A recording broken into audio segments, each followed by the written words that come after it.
if you do not have a mouse, you can still navigate your worksheet using the keyboard.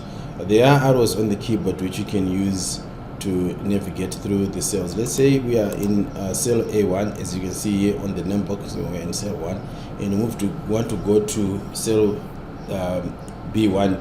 You can press the tab key on your keyboard, and it can move across, going on like this. I'm moving my tab key. If I press my enter key, it goes to the next cell, going down like this.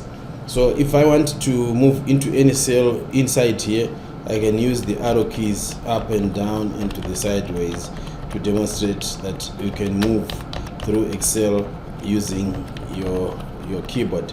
And using your mouse, if you want to get the contextual menu, if you right click on any cell, you get this contextual menu which tells you that you can do all these things in your cell without having to go to the ribbon.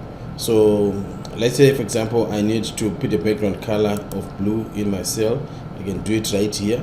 If I want, I'm going to right click again. If I want to bold my text, I can just do it here. If I want to make it italicized, I can do it here. If I want to change it to dollars from the default format, I can do it from here.